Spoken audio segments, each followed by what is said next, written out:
سلام، امیدوارم که حالتون خوب باشه. بچه امروز میخواستم برم بیرون، بعد داشتم آماده میشدم، گفتم بیام با هم دیگه آماده بشیم و در مورد یه شخصیتی که خیلی توی تاریخ معروفه و تقریبا همه میشناسیمش صحبت کنیم که زندگیش هم کلا کم از فیلم‌های هالیوودی نداره، ولی خب دوست داشتم که بیام با هم دیگه راجعش حرف بزنیم و منم همین حین این که داریم حرف میزنیم آماده بشم. بزن که بریم. اشتباه نکنم فکر کنم تقریبا 90% بشناسینش، این کسی که میخوایم راجع بهش صحبت بکنیم و اینم بگم که یکی از کساییه که توی تاریخ خیلی کارا کرده و به همین منظور همه میشناسیمش، که کسی نیست جز هیتلر، آدولف هیتلر البته اگه بخوام درست اسمش رو بگم، و فکر کنم تقریبا همتون اسمشو شنیدین. بچه‌ها من زیر پوستم مرطوب کننده زده بودم، بعدش کرم پودر میزنم، ضد عفونی زده بودم که کاملا آرایشم رو بتونم کامل کنم. حالا بیشتر بخوام راجع به آدولف هیتلر صحبت کنم باهاتون، یه چیزی که خیلی منو جذب کرد این بودش که کلا یه سرباز، یعنی از سربازم کمتر بوده توی یه بازه زمانی توی ارتش آلمان، ولی خب بعدش خودش به اینجا رسیده، اونم به خاطر اینکه خیلی کلا آدم باهوشی بوده. حالا درسته که در حق بشریت ظلم کرده توی اون بازه، ولی خب یه تایمی هم آلمان بعد از جنگ جهانی اول خیلی نجات داده بوده، یعنی از حالت تورم، بیکاری، بیماری آلمان به یک کشور خیلی خوب مرفه تبدیل شده بوده. و حالا ما کلا کاری خیلی به این داستاناش نداریم، من بیشتر دوست داشتم در مورد زندگی شخصیش بدونم و کسی که حالا باهاش در ارتباط بوده. بچه‌ها کلا موضوع از این قرار بوده که یه قراردادی بوده بین آلمان و کشورهای غربی، اونم این بوده که بعد از جنگ جهانی اول که آلمان یه قرارداد به اسم قرارداد ورسای، که حالا توی این قرارداد همه چیز یعنی به ضرر آلمان بوده و آلمان باید مثلا خیلی از هزینه‌ها رو پرداخت می‌کرده، غرامت باید پرداخت می‌کرده، کلی چیزای دیگه که باعث می‌شد کشورشون توی رکود بمونه و تحریم بوده یه جورایی اگه بخوام درستشو بگم. این موضوع باعث میشه که هیتلر اون قرارداد رو لغو کنه. وقتی که اون قرارداد رو لغو میکنه، همین باعث جنگ جهانی دوم میشه که باعث میشه هیتلر از غرب لهستان حمله کنه، شوروی از شرق. حالا چرا هیتلر با شوروی توی جنگ نمیرفته، یعنی همون روسیه؟ دلیلش این بوده که خب شوروی خیلی قوی بوده، یعنی یه جورایی مثل الان شاید حتی خیلی بیشتر روسیه خیلی قوی بوده و قدرتمند بوده و اینو میدونسته که اگه بخواد همزمان هم با غرب بجنگه هم با روسیه بجنگه باعث میشه که شکست بخوره. به خاطر همینم با روسیه توافق کردن، معاهده اگه بخوام اسم قدیمیشو بگم، امروزیش میشه توافق کرده بودن که آقا ما میریم از این ور میگیریم لهستان، تو برو از اون ور بگیر. توی این تایم هم هیتلر حتی پاریس هم فتح کرده. فکر کنم شنیده باشید همتون در مورد این موضوع. یعنی حالا از اینا بگذریم، بریم سراغ توی همین بینای جنگ جهانی دوم بوده، یا حالا 2 سال قبل از جنگ جهانی دوم، که یه فردی به اسم براون، اگر اشتباه نکنم، حالا چیزی که من خونده بودم این بود، یه دختر خیلی از یه خانواده خیلی معمولی بوده، یه خواهر و یه برادر داشته و عکاس بوده. یعنی توی اون بخشی که هیتلر رفت آمد داشته، اونجایی که زندگی می‌کرده، عکاسی می‌کرده برای یکی از شرکت‌هایی که زیر مجموعه، حالا بخوام خیلی یه جوری بگم که متوجه بشین، من باید آینه بیارم. از اونجایی که من آینه پیدا نکردم اینو آوردم که حالا با همین یه کوچولو کارم رو بندازم. خلاصه اینجوری بوده که دختره به بهونه عکاسی و اینا همیشه رفت آمد داشته اونجا و از هیتلر خوشش می اومده و هیتلر یه دختر خواهر داشته که خواهرش، یعنی خواهر ناتنی داشته که یه خواهرزاده داشته اگه بخوام درست بگم. خیلی با اون رابطش خوب بوده، دوستش داشته، کلا دیگه داییش بوده دیگه، خیلی دوستش داشته و توی سال 1932 اون دختره به اسم گلی خودکشی میکنه و همین باعث میشه هیتلر کلا یه کوچولو به براون نزدیکتر بشه. و بعد از این موضوع اون براون به واسطه اینکه رفت آمد میکرده برای کار عکاسی، هی بیشتر سعی میکرده خودشو به هیتلر نزدیک کنه و چون دوستش داشته دیگه، از هیتلر خیلی خوشش اومده، یعنی یه جورایی عاشق خیلی بدون اینکه با هم رابطه‌ای داشته باشن، یعنی اون اوایل آشناییشون خیلی هیتلر رو دوست داشته و عاشقش بوده. و تا اینکه خواهر براون با یکی از سردارایی که توی اون مجمعی که هیتلر اونجایی که هیتلر زندگی میکرده تو برلین بوده، هیتلر ازدواج میکنه. وقتی که با اون ازدواج میکنه، حالا من اسمشون رو نمیگم به خاطر اینکه قاطی نکنید کلا، وقتی با اون مرد ازدواج میکنه، یعنی بدونید یکی از کسایی بوده که توی ارتش هیتلر کار میکرده و یه کسی بوده واسه خودش، به اصطلاح امروزی بخوام بگم، باعث میشه که هیتلر، یعنی اون تایم بوده که با هم دیگه اوکی شده بودن. بعد خب هیتلر هم آدمی بوده که نمیخواسته که ازدواج کنه یا کنار زنی دیده بشه. معتقد بوده که اگه کنار یه زن ببیننش از محبوبیتش کم میشه، یعنی دوست نداشته، دوست داشته مجرد بمونه، یعنی مجرد حداقل دیده بشه. بعد اون تایمی که با همینا دیگه اوکی شده بودن به زبان خودمون، نمیتونستن خیلی علنیش کنن، نمیتونستن خیلی جاها با هم دیگه توی اسانید عمومی ظاهر بشن، تا اینکه این دوتا با هم دیگه ازدواج میکنن. وقتی که ازدواج میکنن خب خیلی موضوع راحت تر میشه، چون دیگه میگن این خواهرزن فلانیه، خب تو همه مجلسای ما باید باشه و اینا، دیگه راحت تر بوده براشون. یعنی تا بعد از جنگ جهانی و اون اتفاقایی که افتاد، هیچ کس نمیدونست که این دوتا با هم دیگه به صورت کامل. فقط یه بار توی یه بازی بوده که هیتلر میره تماشاچی، یعنی به عنوان تماشاچی میره اونجا، براون هم کنارش میشینه، که اونم خیلی بعد از رابطه‌شون بوده، اوایل رابطه‌شون نبوده. و هیتلر برای، یعنی رابطه‌شون انقدر عمیق میشه که هیتلر با براون یه خونه جدا میگیره براش توی برلین و خب همیشه میرفته پیشش اونجا، ولی پیش خودش زندگی نمیکرده. و براون به خاطر اینکه هیتلر خیلی بهش توجه نمیکرده، یه بار تو سال 1935 خودکشی کرده، یه بار 2 سال بعدش دوباره خودکشی کرده، اقدام کرده به خودکشی، چون هیتلر بهش توجه نمیکرده، با اسلحه باباش میخواسته خودش رو بکشه. یعنی بخوام بگم هیتلر یه امیر امروزی بوده دقیقا. خب کلا خیلی بهش بها نمیداده، در رابطه اینا خیلی عمیق‌تر میشه، خیلی به هم نزدیک‌تر میشن. بعد کلا اینجوری هم که حالا بوده، این بوده که براون اصلا آدم سیاسی نبوده و همه دور و بریای هیتلر باهاش لج بودن به نوعی، یعنی ازش خوششون نمی اومده خیلی، چون خیلی آدمی بوده که عاشق سینما بوده، عاشق عکاسی بوده. حالا عکسشو میذارم حتما، که یه عکسی داره که هیتلر ازش گرفته، براتون میذارم. و کلا رشته‌ش هم عکاسی بوده بنده خدا، خیلی زندگی بی‌حاشیه‌ای دوست داشته، ولی خب عاشق هیتلر شده بوده دیگه، اشتباهش اینجا بوده.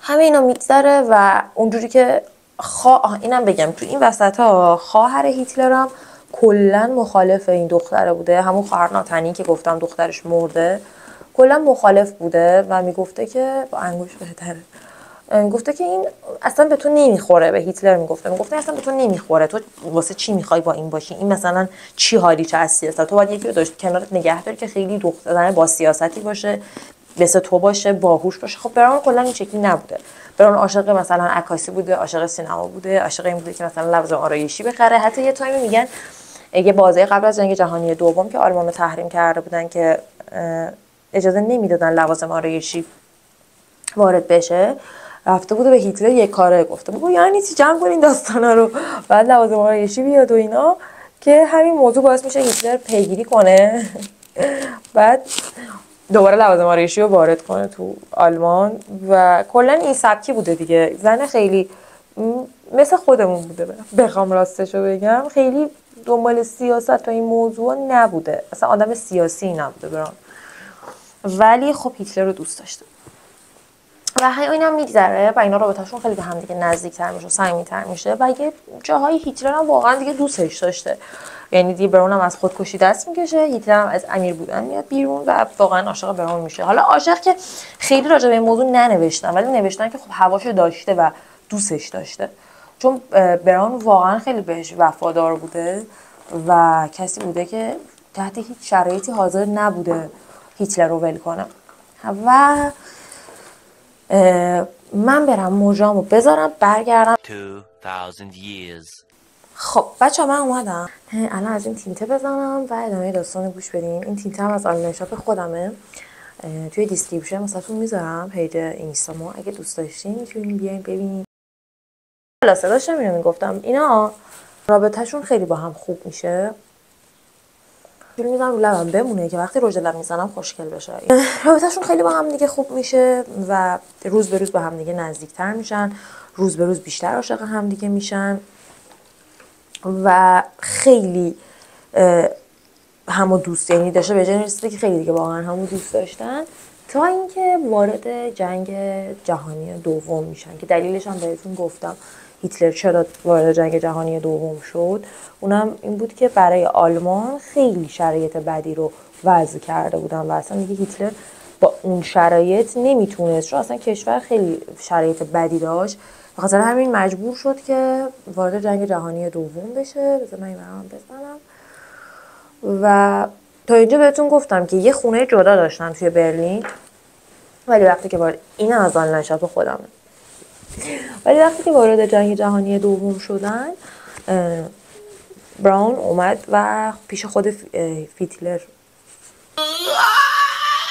هیتلر توی خود همون جایی که هیتلر توی مقر جایی که هیتلر زندگی میکرد موند، چون دوست نداشت از هیتلر دور باشه و اونجا موند پیش خود هیتلر رو تا اون موقع با هم دیگه دوست بودن.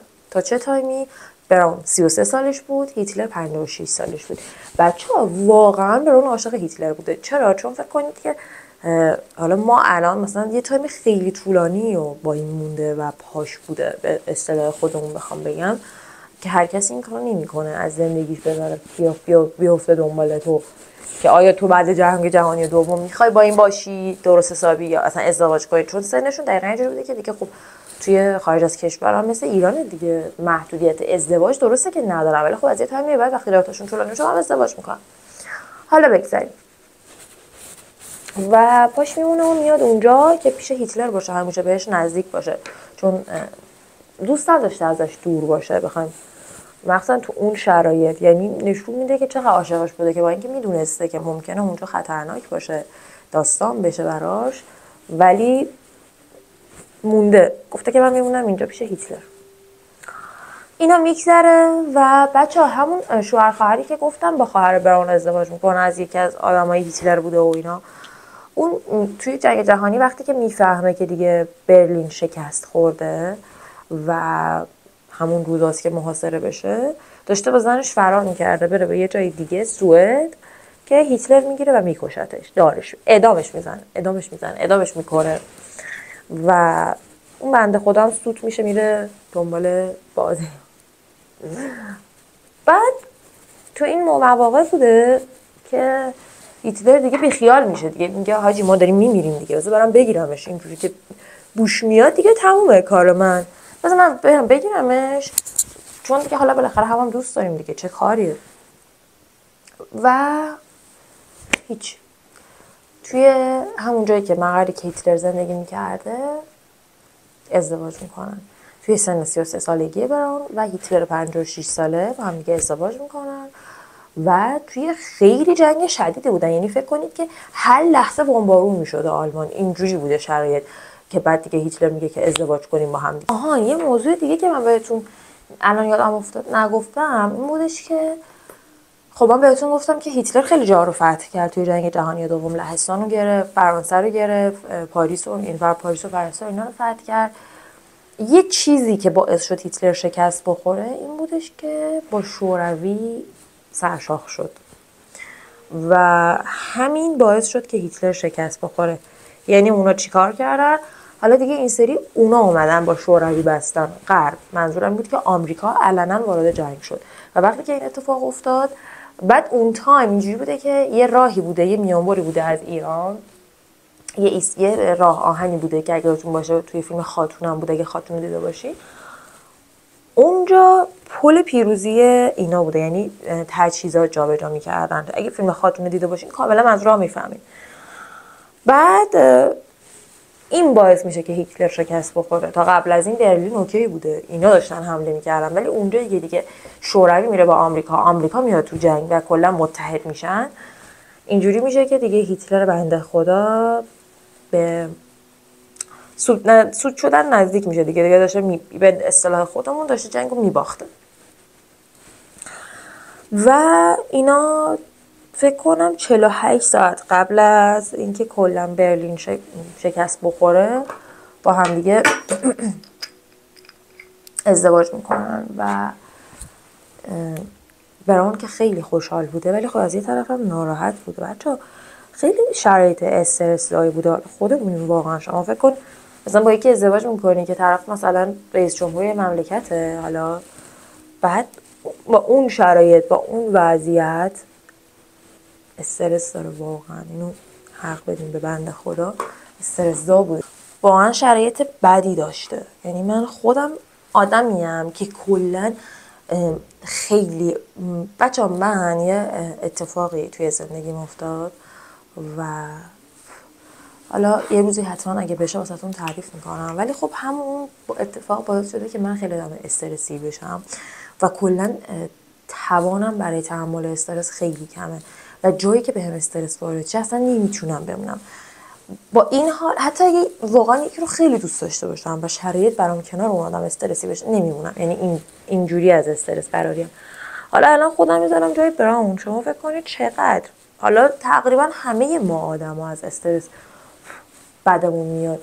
یعنی نیست که کسی مثلا بتونه شاید آستانه تحمل یه نفر بالا باشه توی این موارد، ولی سخته واقعا. فکر کن چقدر عاشقش بوده که مونده. یعنی با تمام این شرایط تنها که بعد هیتلر خیلی مشغول داشته، فکر نکنید فقط این بوده و ولی این بوده که کنارش مونده. یعنی در نتیجه ببین حتی واقعا کسی که دوستت داشته باشه از این برای میشه به این نتیجه برسی که کسی که دوستت داشته باشه حاضره حتی به خاطر تو از همه چیش بگذره. یعنی تماما این توی اتفاقایی که پیش اومده توی زندگی براون و هیتلر مخصوصا این بوده که براون چقدر عاشقش بوده که حاضر بوده از همه چی بگذره.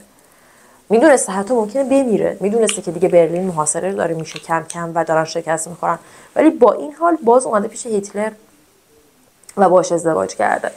یعنی هر کی دیگه بود میگفت بابا الان میخوای منو بگیری برو گم شو، واسه چی من الان دیگه تموم شد بابا برو، خداحافظ، فرار میکرد میرفت. ولی این مونده بود پاش و خیلی به نظر من شخصیتشو دوست داشتم. حقیقت شاید آدم سیاسی نبوده ولی عاشق بوده. این یعنی قابل احترامه واقعا. آدمی که این سبکیه که در هر شرایطی کنار کسی که عاشقش میمونه واقعا عاشق اون کسیه که باهاشه. حالا بگذاریم از اینا. خلاصه ازدواج میکنن 48 ساعت قبل از اینکه شکست بخورن ازدواج میکنن. ساعت فکر کنم اینجوری که میگن 9 و 10 شب بوده که توی همون مقری که هیتلر زندگی میکرده از دوستاش میخواد که حالا یه کسی رو بیارن. اینجا که ما عاقد داریم میاد میخونه اینا عقد میکنن. اونجا که تو فیلم‌های خارجی هم فکر کنم دیده باشین یه کسی هست که به اسم پدر بهش میگن فکر میکنم، میاد و اون دوتا رو علنا زن و شوهر اعلام میکنه. حالا مثلا میگه شما آیا قبول دارید؟ هم اونا میگن بله و تمام و اینا، زن و شوهر میشن و زن و شوهر 4 ساعت بعدش برلین کاملا محاصره میشه. خب زمانی که برلین بچه‌ها نگاه کنید چقدر باحال شد الان که روی زدم، به نظرم خیلی خوشگل میشه. زمانی که برلین محاصره میشه اینا با هم دیگه ازدواج کرده بودن دیگه و خب هیتلر اینو میفهمه و بچه‌ها این هم از آن نوشات خودم خیلی گوگلیه اگه دوست داشتین و کلا وارداتیه، بوی خیلی خوبی داره. این وسط چرا دارم پروموت میکنم؟ دوتا بوزه. خلاصه چیزای گوگلی باحال زیاد دارم با قیمت ارزون مفت. الان این مثلا کلا 49 تومنه، ولی مثلا من اینو خودم رو بیارم دلار ببینید اینجا، اینو من خیلی وقت دارم ولی تموم نشده، ازشم زیاد استفاده میکنم، فکر نکنید کم استفاده میکنم. الان میزنم ببینید لو به هم نمیچسبونه. اجازه بدید.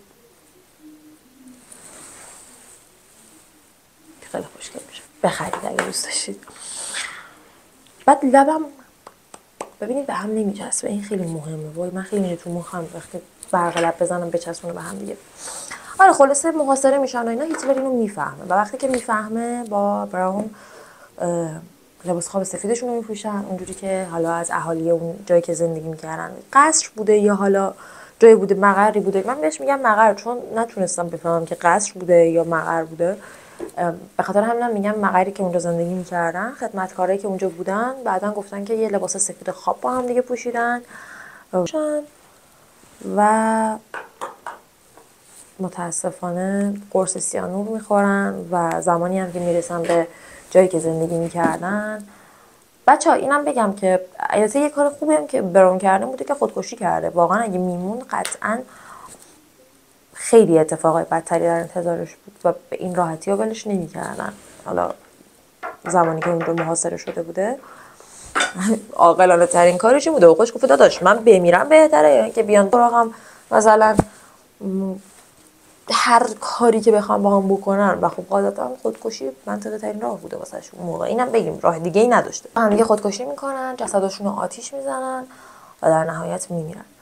و به نظر من زندگی، حالا من خیلی نتونستم با دیتیل براتون بگم، ولی هیتلر کلا درسته که شخصیت خوبی نبوده توی تاریخ، ولی زندگی خیلی عجیب و پرفراز و نشیبی داشته. حالا من خیلی روی زندگی خودش فوکوسمو نذاشتم، یعنی اگه بخوام بگم از اول خیلی زندگیش عجیب بوده و به نظر من جالب بود. دوست داشتم که یه دور با هم دیگه دورش کنیم، راجبش حرف بزنیم و منم تو این آماده بشم. الانم که آماده شدم و دیگه کم کم باید برم چون داره دیرم میشه. ولی امیدوارم که این ویدیو رو دوست داشته باشید و اگه که دوست داشتید حتما این زیر بهم بگید که راجع به چه موضوعی بعدش ویدیو بسازم، چون من خودم عاشق داستانم، یعنی خوراکمه. باز داستان سرایی کنیم با هم دیگه. و مرسی که وقتتون رو برای من گذاشتید. دوستتون دارم. تا یه ویدیوی دیگه دوباره میبینمتون.